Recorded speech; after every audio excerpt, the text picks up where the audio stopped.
تو میں آپ معزز اور محترم شرکائے درس کو خوش آمدید کہتا ہوں۔ آپ کو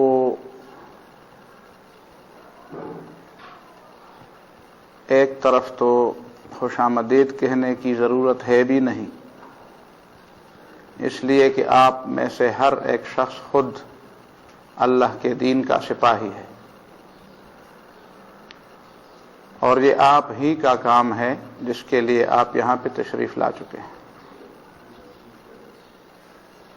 آپ ہی اس راستے کے مسافر اور اس دعوت کے داعی ہیں، اور یہ آپ ہی کا کام ہے اور آپ ہی اسی کو آگے لے بھی جائیں گے۔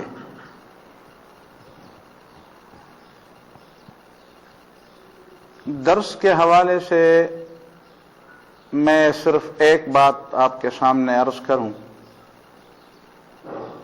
وہ یہ کہ یہاں پہ ہماری کوشش ہوگی کہ اسلام کے حوالے سے جو اسلاف کا طریقہ ہے اسی کے مطابق ہم یہاں احادیث اور آیات کی تشریح کریں۔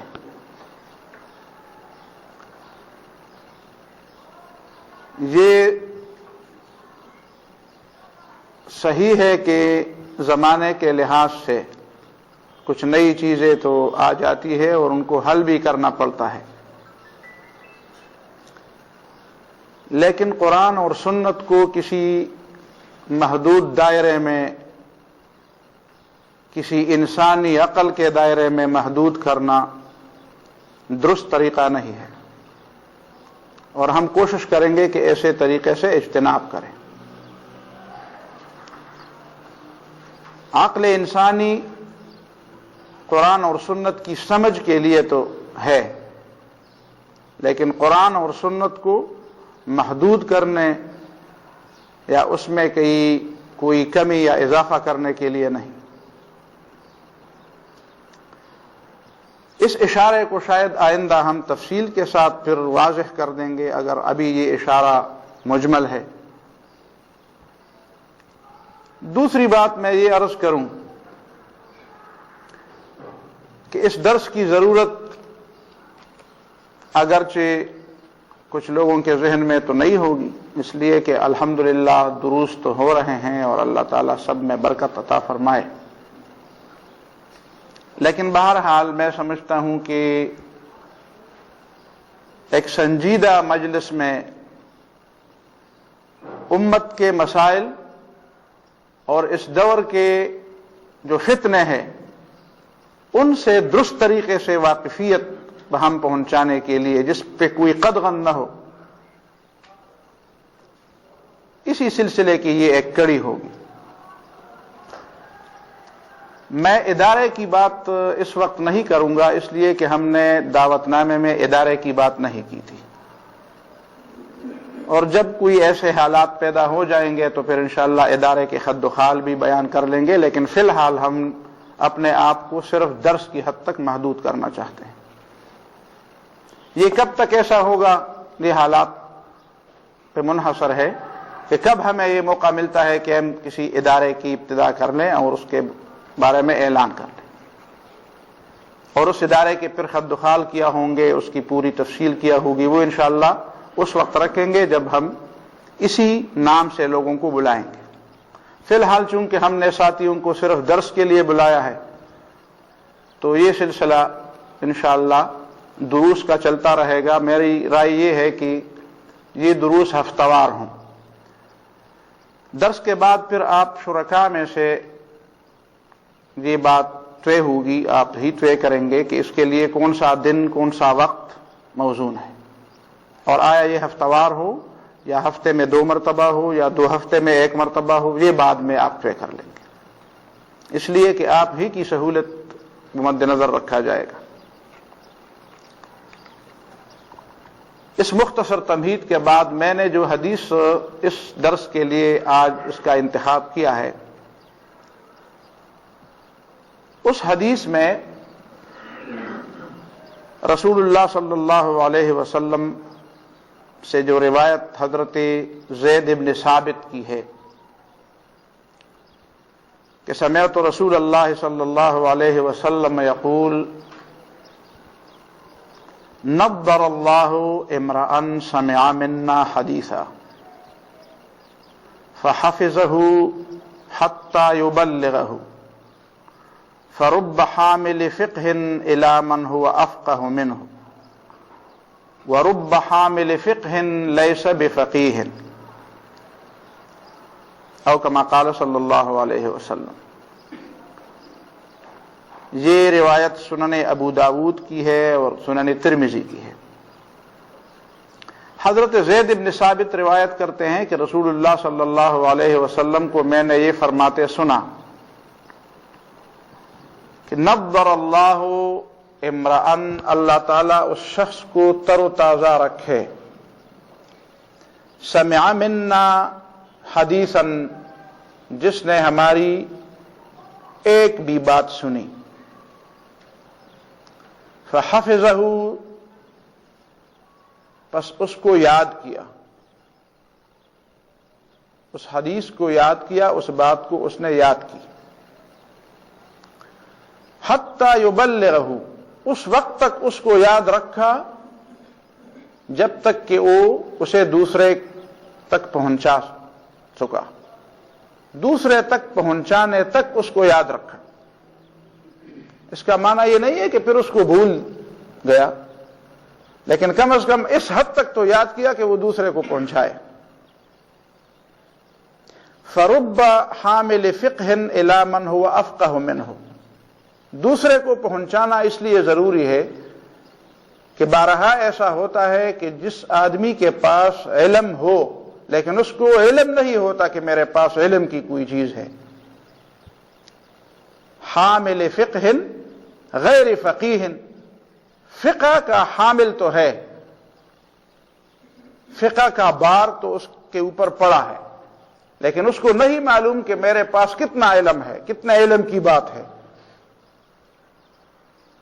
الی من هو افقہ منہ، اور اس شخص تک اس بات کو پہنچائے جو اس سے زیادہ اس کو سمجھتا ہو۔ فرب حامل فقہ لیس بفقیہ، یہ ایسا ہوتا ہے کہ ایک آدمی کے پاس گہری بصیرت اور فقہ کی بات ہوتی ہے، سمجھ کی بات ہوتی ہے، لیکن وہ اس کو سمجھتا نہیں ہے۔ دو باتیں اس حدیث کے اندر ہیں۔ نبی صلی اللہ علیہ وسلم کی بات سن کر یاد کرنا، جس پر نبی صلی اللہ علیہ وسلم نے اس شخص کے لیے دعا کی، اور نبی صلی اللہ علیہ وسلم کی بات سن کر آگے پھیلانا، آگے دوسروں تک پہنچانا، اس وجہ سے بھی پہنچانا کہ نبی صلی اللہ علیہ وسلم کی دعا ہے، اور اس وجہ سے بھی پہنچانا کہ یہ ذمہ داری بھی ہے۔ اور تیسری بات یہ عرض کی کہ ایسا ہوتا ہے کہ ایک آدمی کے پاس علم کی بات ہو لیکن وہ اس کو اس انداز سے نہ لیتا ہو، اتنی سمجھ اس کی نہ ہو جتنی دوسرے کی سمجھ ہو سکتی ہے۔ یعنی بالفاظ دیگر یہ ہو سکتا ہے کہ ایک استاد کا جو شاگرد ہو، وہ کسی مقام پر کسی بات میں اپنے استاد سے اس کو زیادہ سمجھ لیتا ہے۔ بس یہ تین باتیں آج جس مختصر مجلس میں آپ کے سامنے رکھوں گا، اگرچہ گرمی بھی ہے لیکن یہ تو ہمارا مشترکہ مسئلہ ہے، اور شاید اس میں ہماری کمزوری بھی شامل ہے کہ ہم جنریٹر کا انتظام نہ کر سکیں، خود اپنا پاس نہیں تھا اور دوسرے سے لانے میں ہمارے کمزوری ہوئی۔ پہلی بات کی طرف آپ ذرا توجہ کریں، نضر اللہ امرأن، نضارت کس کو کہتے ہیں؟ نضارت، نون ضاد اور را۔ عربی زبان میں نضارت کا معنی ہے وہ پودا یا وہ بوٹا جس کو وافر مقدار میں پانی ملا ہو اس کی ضرورت کے مطابق، اور اس پانی ضرورت کے مطابق پانی ملنے کی وجہ سے اس میں تر و تازگی آئی ہو. پھر عام طور پر ہم یہ کہتے ہیں چہرہ تر و تازہ ہو. قرآن مجید میں دونوں باتیں ہیں. وجوہ یومئذ ناظرہ، کچھ چہرے اس دن تر و تازہ ہوں گے، لیکن وجوہ کا معنی ذل وجوہ بھی ہے، چہروں والے تر و تازہ ہوں گے. امام ابو طیب الطبری ایک عالم دین گزرے ہیں، امام خطابی ایک محدث گزرے ہیں، انہوں نے اس کا ایک قول نقل کیا ہے کہ ابو طیب الطبری فرماتے ہیں کہ میں نے نبی صلی اللہ علیہ وسلم کو خواب میں دیکھا، تو میں نے نبی صلی اللہ علیہ وسلم سے پوچھا، اے اللہ کے رسول، آپ نے اس شخص کے لیے جو دعا کی کہ میری حدیث سن کر دوسرے کو پہنچائے، اس میں آپ نے یہ فرمایا کہ نضر اللہ امرأن، اس شخص کو اللہ تعالیٰ تر و تازہ رکھے. حالانکہ لوگ یہ کہتے ہیں کہ اس کا چہرہ تر و تازہ ہو، تو کیا آپ کی مراد اس کی پوری شخصیت کی تر و تازگی ہے؟ تو کہتے ہیں کہ نبی صلی اللہ علیہ وسلم نے مجھ سے فرمایا کہ ہاں میرا یہی مقصد ہے، میں صرف چہرے کی بات نہیں کی، میں نے قصدن و ارادتن نضر اللہ امرأن کہا، نضر اللہ وجہ امرئن میں نے نہیں کہا. میں نے یہ نہیں کہا کہ اس شخص کے چہرے کو اللہ تعالیٰ تر و تازہ رکھے. تو گویا کہ رسول اللہ صلی اللہ علیہ وسلم دعا بھی ایسی فرما رہے ہیں کہ جو دوسرے کے ذہن میں بھی نہیں آ رہی بات. اور کیا معلوم کہ قرآن مجید میں جو آیت ہے وَلَقَّاهُمْ نَضْرَةً وَسُرُورًا، اللہ تعالیٰ ان لوگوں کو ان کے ایمان اور عمل صالح کے بدلے لَقَّاهُمْ نَضْرَةً وَسُرُورًا، ان کو تر و تازگی اور ان کو سرور بخشے گا. کیا یہ رسول اللہ صلی اللہ علیہ وسلم کی اس دعا کا نتیجہ ہے کہ اللہ رب العالمین نے وہ وعدہ فرمایا کہ جو میرے پیغمبر نے ان لوگوں کے لیے دعا کی تھی وہ دعا میں نے قبول کر دی، اس دعا کا جواب قرآن مجید میں آیا.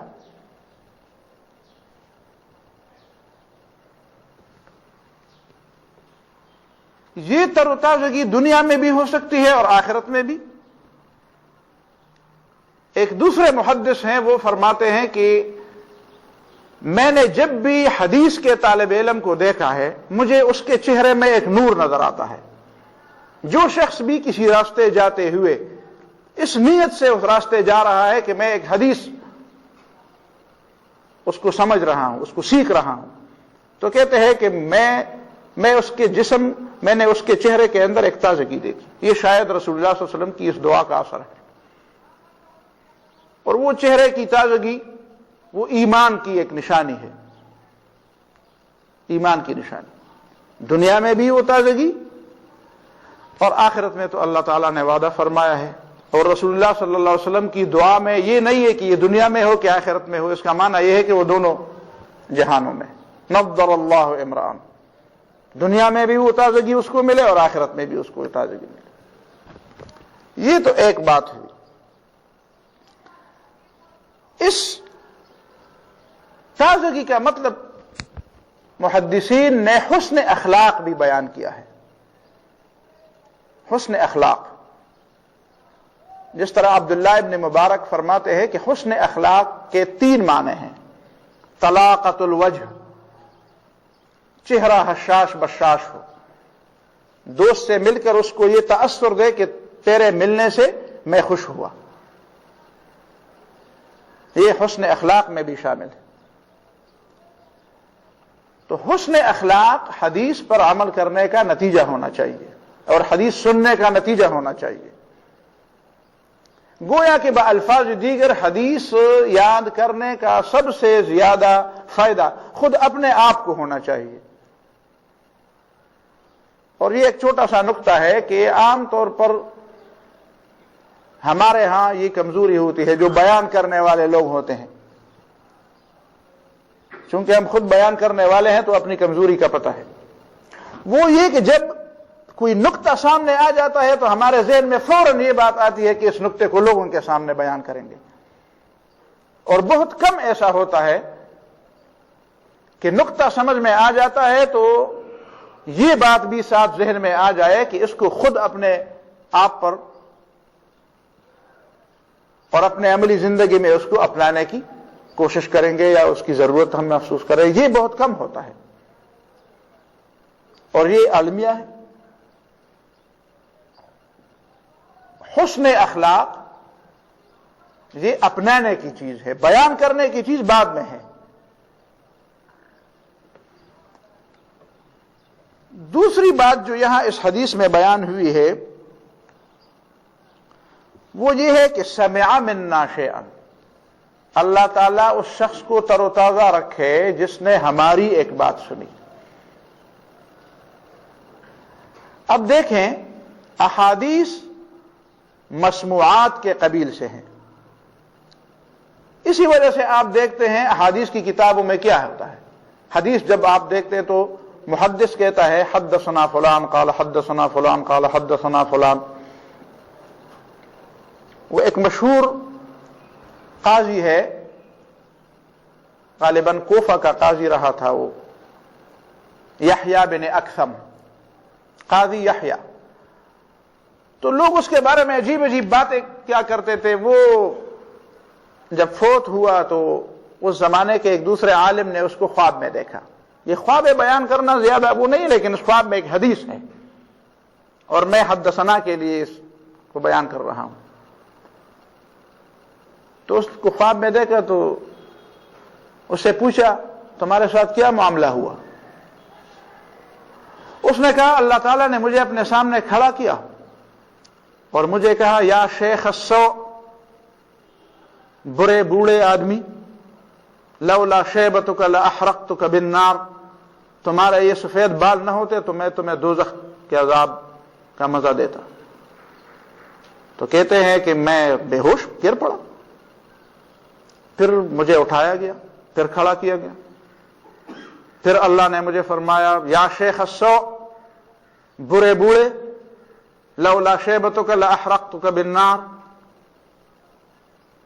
تمہارے یہ سفید بال نہ ہوتے تو میں تو تمہیں دوزخ کی عذاب چکھا دیتا. پھر میں گر پڑا. تیسری دفعہ مجھے کھڑا کیا تو میں نے کہا یا رب ما ھکذا حدثت عنک، میرے رب آپ کی طرف سے تو مجھے ایسی بات نہیں پہنچی. تو اللہ نے فرمایا کیا بات پہنچی ہے تجھے میری طرف سے؟ تو کہتے ہیں کہ میں نے حدثنا سے بیان کیا. حدثنا عبد الرزاق بن حمام قال حدثنا معمر بن راشد قال حدثنا محمد بن شهاب قال حدثني انس بن مالك ان رسول الله صلى الله عليه وسلم قال ان جبريل عليه السلام يقول ان الله يقول ما شاب لي عبد في الاسلام شيبة الا استحييت منه ان اعذبه بالنار. حدثنا، یہ حدثنا بیان کیا مجھ سے، یہ مسموع سننے کی چیزیں ہیں جو بیان ہو رہی ہیں. حدثنا عبد الرزاق بن حمام، یحییٰ کہتا ہے مجھے عبد الرزاق ابن حمام نے حدیث بیان کی. قال حدثنا معمر بن راشد، وہ کہتے ہیں مجھ سے معمر ابن راشد نے بیان کیا. قال حدثنا محمد بن شہاب، معمر ابن راشد کہتے ہیں مجھ سے محمد ابن شہاب نے بیان کیا. قال حدثنا انس بن مالک، معمر کہتے ہیں محمد ابن شہاب کہتے ہیں مجھے انس بن مالک نے حدیث بیان کی. اور انس بن مالک کہتے ہیں کہ قال علی رسول اللہ صلی اللہ علیہ وسلم ان جبریل یقول، مجھے نبی صلی اللہ علیہ وسلم نے فرمایا کہ جبریل علیہ السلام کہتے ہیں کہ ان اللہ یقول، اللہ تعالیٰ فرماتے ہیں ما شاب لی عبد فی الاسلام شیبۃ، جو بھی میرا بندہ اسلام کی حالت میں جوانی گزار گزار کر بوڑھا ہو جاتا ہے، اس کے بال سفید ہو جاتے ہیں، اسلام کی حالت میں اس کی جوانی گزرتی ہے، اور ایسی حالت میں جب اس کی جوانی اسلام میں گزری اس کو بڑھاپا آ جاتا ہے. الا استحییت منہ ان اعذبہ بالنار، مجھے حیا آتی ہے کہ میں اس کو جہنم کی سزا دوں. مجھے تو یہ حدیث پہنچی. تو کہتے ہیں اللہ رب العالمین نے فرمایا صدق عبد الرزاق ابن حمام. اللہ تعالیٰ نے فرمایا عبد الرزاق نے سچ کہا. وصدق معمر ابن راشد، عبد الرزاق کے استاد معمر ابن راشد نے بھی سچ کہا. وصدق محمد ابن شہاب، ابن شہاب زہری نے بھی سچ کہا. وصدق انس ابن مالک، اس نے بھی سچ کہا. صدق رسولی، میرے پیغمبر نے بھی سچ کہا. صدق جبریل انی قلت ذالک، جبریل نے بھی سچ کہا، میں نے یہ بات کی ہے. اذهب الى الجنہ، جاؤ میں نے تمہیں معاف کر دیا، جنت میں جاؤ. یہ تو حدیث تھی، لیکن اس حدیث کو اس یحییٰ بن اکثم نے جس انداز سے بیان کیا، اس میں ایک لطف ہے، اس میں ایک مزہ ہے کہ وہ اللہ رب العالمین کے سامنے حدیث اسی طرح بیان کرتے ہیں جس طرح کتابوں میں ہمارے ہاں مذکور ہے. پھر ان احادیث میں سے کچھ سلسلے ہیں، کچھ سلسلے، ان کو سلسلۃ الذہب کہتے ہیں.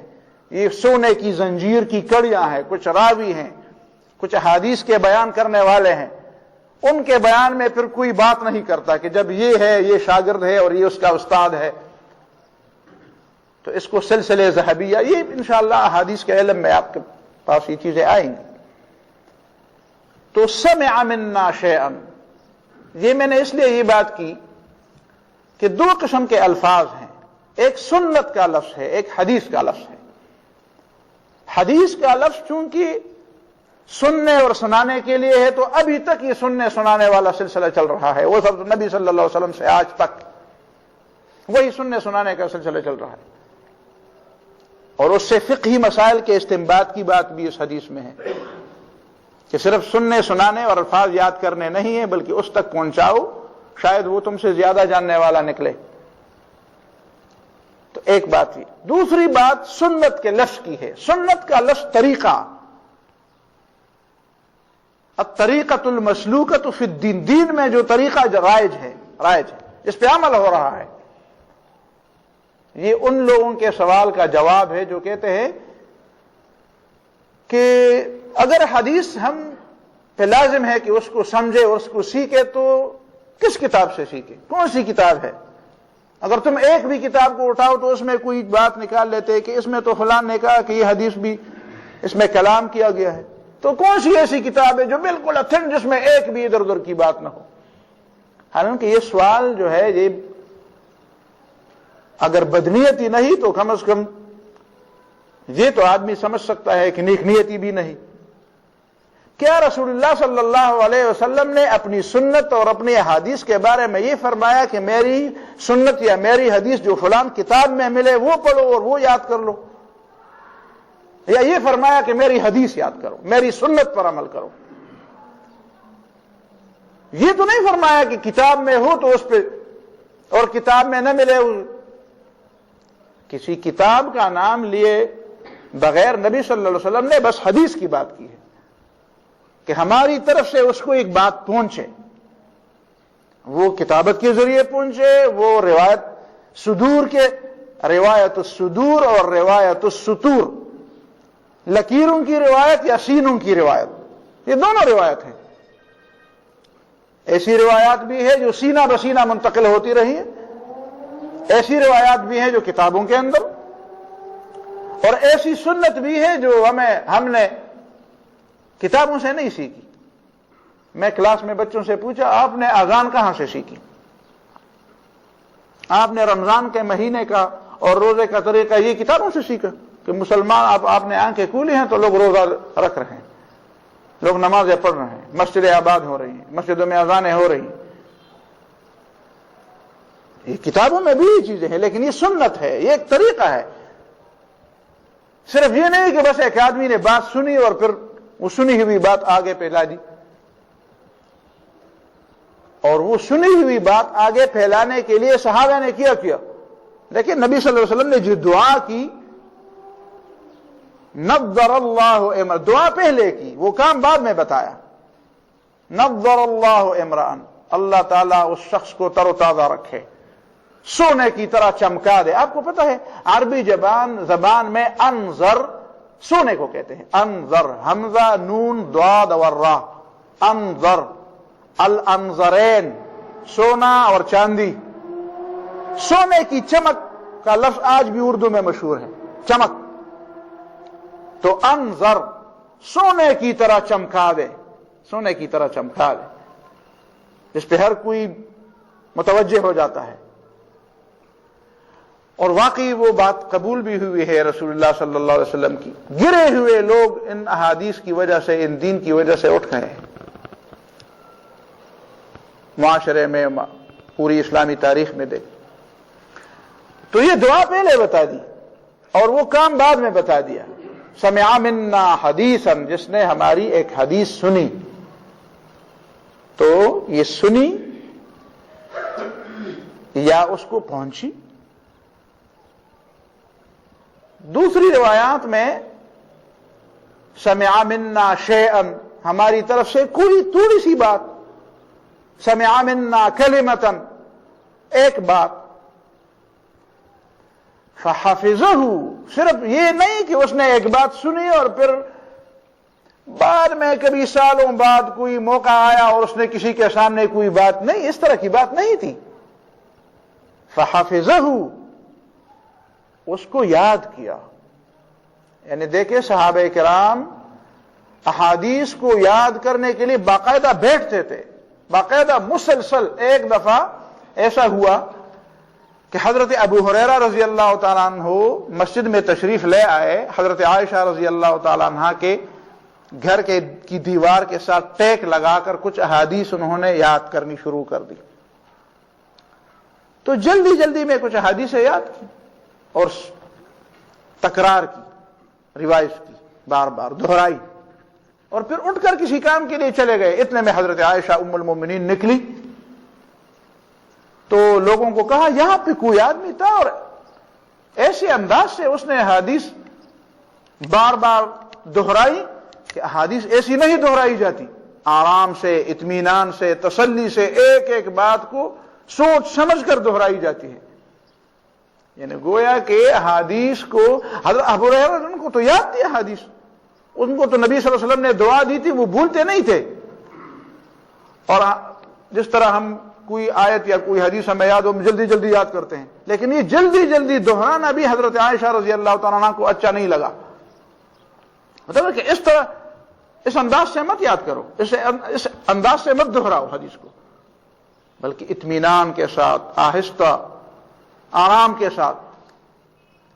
تو فحفظہ، یہ یاد کرنے والی چیزیں تھی، بار بار اس کو یاد کرتے تھے. حتی یبلغہ، اس وقت تک اس کو یاد رکھنے کا اہتمام کرتے تھے جب تک وہ دوسرے کو سناتے نہ تھے. تو پھر ذمہ داری کم ہو گئی، دوسرے کو سنانے تک ذمہ داری. اور یہ بھی احادیث کا ایک طریقہ ہے کہ ایک استاد ایک شاگرد کو حدیث سناتا ہے، پھر وہ اس شاگرد جو ہے اس حدیث کو یاد کر دیتا ہے، اس کا استاد وہ حدیث بھول جاتا ہے. اور کبھی کبھی اپنے استاد کو، آپ نے مجھے یہ حدیث سنائی تھی، استاد بھول جاتا ہے، میں نے تو نہیں سنائی تھی. تو کبھی ایسا موقع بھی آ جاتا ہے، انسان ہے وہ بھول جاتا ہے. اسی وجہ سے صحابہ کرام میں سے اکثریت ایسی تھی کہ وہ صرف یاد کرنے پر اکتفا نہیں کرتے تھے، وہ لکھتے بھی تھے. کتنے صحابہ ہیں جنہوں نے باقاعدہ اپنے ساتھ، یہ ابو ہریرہ رضی اللہ تعالیٰ عنہ بھی ابتدا میں نہیں لکھا کرتے تھے، بعد میں انہوں نے لکھنا بھی شروع کر دیا. تو ایک بات یہ ہوئی، اور اس کے لیے وہ دعاؤں کی، نبی صلی اللہ علیہ وسلم کے دعاؤں کا مصداق اپنے آپ کو بنانا چاہتے تھے کہ وہ نبی صلی اللہ علیہ وسلم کی دعائیں ہمارے بارے میں قبول ہو. اس لیے بڑے اہتمام کیسے، یہ ایسی بات نہیں تھی کہ میری اور آپ کی بات ہو کہ کوئی یاد کرے تو یاد کرے، یاد نہ کرے تو اس پہ کوئی آخرت نہیں ملتی، کوئی جنت نہیں ملتی. نہیں، ایسی بات نہیں تھی. یہ تو پہلی بات ہوئی. دوسری بات اس میں یہ ہے کہ سامع یعنی حافظ اور محفوظ، یہ احادیث میں دو قسم کی باتیں ہیں، روایت اور درایت. سمعها فحفظها فبلغها. دیکھو اس شخص کو اللہ تعالیٰ تر و تازہ رکھے جس نے یاد کیا. اب دیکھیں نا، حدیث میں جو راوی ہے حدیث کے، ان کی قوت حافظہ کے بارے میں بھی باتیں ہوتی ہیں کہ ان کا قوت حافظہ کیسے تھے، میموری کیسی تھی، وہ یاد کرنے والے تھے یا بھول جانے والے تھے. تو کبھی کبھی آپ دیکھیں گے ٹھیک ہے یہ آدمی تو ٹھیک ہے، مستند تو ہے، عادل بھی ہے، لیکن اس کے حافظہ میں کچھ کمی تھی. کبھی کہتے ہیں جوانی میں حافظہ اچھا تھا، بڑھاپے میں حافظہ تھوڑا سا کمزور ہوا تھا. اچھا، یہ حدیث اس نے جوانی میں بیان کی ہے یا بڑھاپے میں بیان کی ہے؟ یہ حدیث اس نے کس زمانے کی بیان کی ہے، کس دور میں بیان کی ہے؟ جب اس کا حافظہ تھوڑا سا جواب دے چکا تھا، اس زمانے کی بات ہے. اتنی چھان پٹک ہوتی تھی. یہ اس حدیث سے یہ استنباط ہے، یہ دونوں چیزیں. فحفظھا، اس کو یاد کیا. جس نے یاد کیا اس کے لیے یہی دعا ہے، اور جس نے یاد رکھا اور دوسرے کو وہی یاد کی ہوئی چیز پہنچائی. یہ دو بات. اور حدیثاً فبلغہ، اس حدیث کو، تو بات کو یاد کرنا، اس حدیث کو یاد کرنا، اس کو کہتے ہیں، دو پہلو ہیں اس کے. جو راوی ہے، جو بیان کرنے والا ہے، اس کے بارے میں آپ کو معلومات ہوں، اس کو علم اسماء رجال کہتے ہیں. جو حدیث بیان کرنے والوں کی تاریخ ہے، اس میں لاکھوں لوگ ہیں. 13,000 تو صرف اس میں صحابہ ہیں. 13,000 صحابہ ایسے ہیں جن سے کوئی حدیث نقل ہوئی ہے اور حدیث میں ان کا حوالہ آیا ہے. ان 13,000 صحابہ کرام کی زندگی اس ایک حدیث یا دو حدیث یا جتنے بھی ہے، اس کی وجہ سے پورے لوگوں نے اس کے بارے میں بیان کی کہ یہ کون ہے، ان کی زندگی کیسے گزری ہے. اور پھر ان کے شاگردوں، اور پھر آگے تک 5-6 ادوار شاگردوں تک، پھر تو لاکھوں لوگ بنتے ہیں. اور وہ درایت ہے کہ اس حدیث کا مفہوم کیا ہے، اس حدیث کا معنی کیا ہے، اس حدیث سے کیا مطلب، کیا مسئلہ مستنبط ہوتا ہے. یہ علم الدرایا ہے. علم الروایا کہ کس نے یہ حدیث بیان کی، علم الدرایا کہ بات کیا رکھی. یہ الگ الگ علوم ہے حدیث کے اندر. علم الدرایا، فقہ الحدیث جس کو کہتے ہیں، فقہ الحدیث کہ اس حدیث سے کیا کیا مسائل مستنبط ہوتے ہیں. جس طرح امام بخاری کے بارے میں کہا جاتا ہے کہ امام بخاری جو حدیث نقل کرتے ہیں باب میں، تو باب کا عنوان وہ لگاتے ہیں جو اس حدیث سے اس کے نزدیک جو مسئلہ مستنبط ہوتا ہو، اس مسئلے کو باب کا، اس حدیث کا عنوان بناتے ہیں، عنوان بناتے ہیں. یہ دو باتیں ہیں. ایک بات آخری، تو میں اس مجلس کے اس میں آخری حدیث جو بیان کروں گا، وہ آخری بات جو بیان کروں گا وہ یہ ہے کہ اس حدیث کے اندر حدیث بیان کرنے والے کے 3 درجے رکھے گئے. ایک کو کہا گیا حامل فقہ، ایک کو کہا گیا فقیہ، ایک کو کہا گیا افقہ. حدیث دوسرے کو پہنچاؤ، یاد کرو اور دوسرے کو پہنچاؤ. اس لیے کہ حدیث یاد کرنے والے اور پہنچانے والے، یا جس کو وہ پہنچائی جاتی ہے، یہ لوگ پھر 3 درجوں میں ہیں. ایک ہے حامل فقہ، جس کے پاس علم کی کوئی بات ہے، علم کی کوئی بات اس کے پاس ہے. ایک ہے فقیہ، جو اس کو سمجھتا ہو.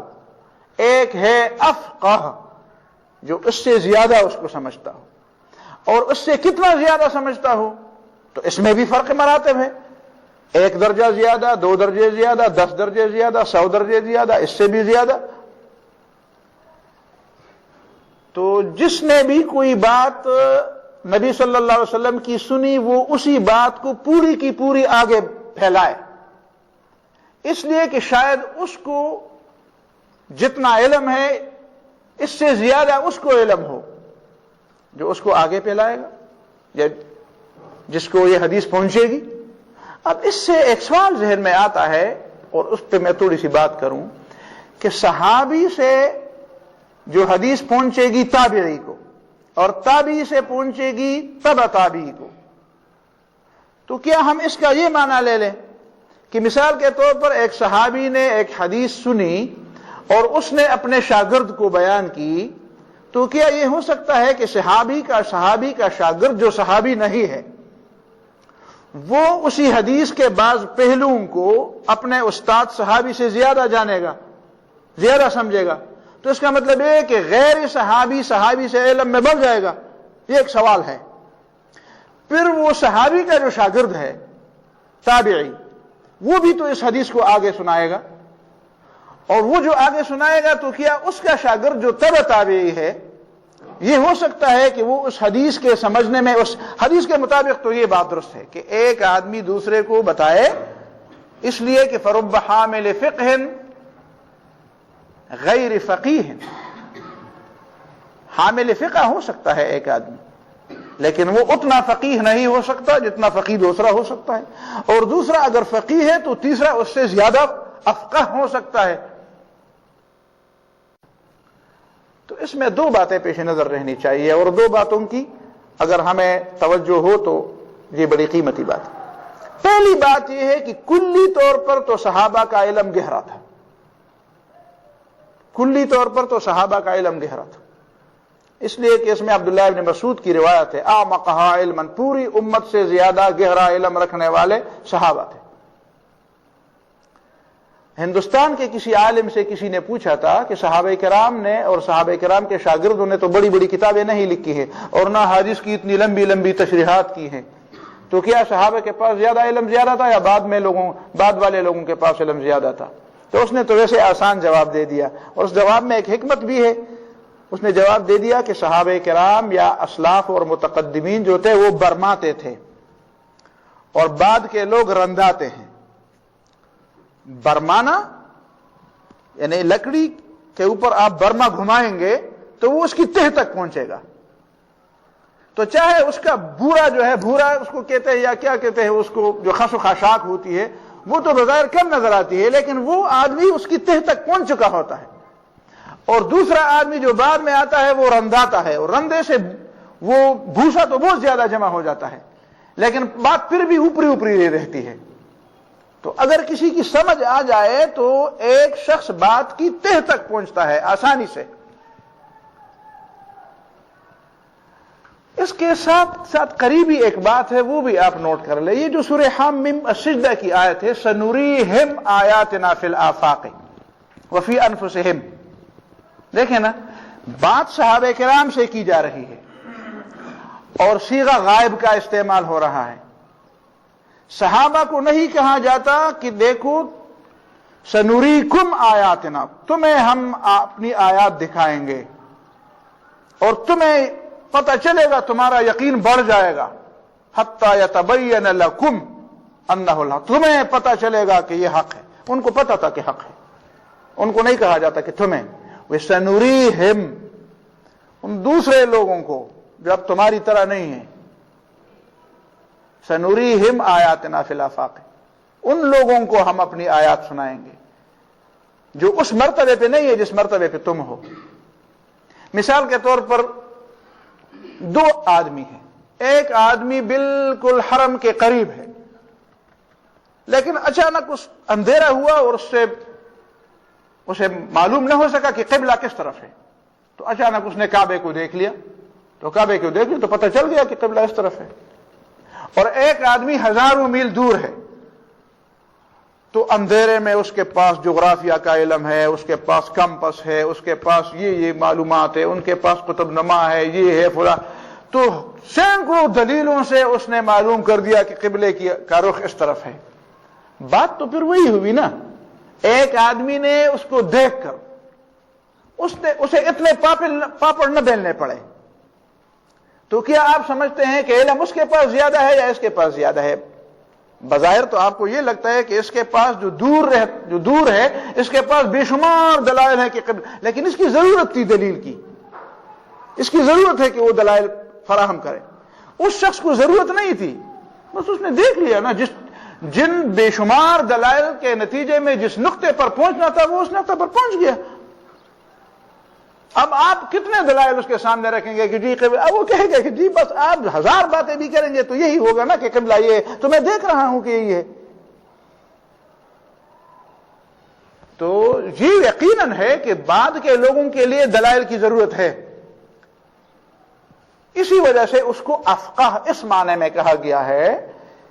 کلی طور پر فقاہت صحابہ کے لیے ہے، جزوی فضیلت جس کو کہتے ہیں، جزوی فضیلت۔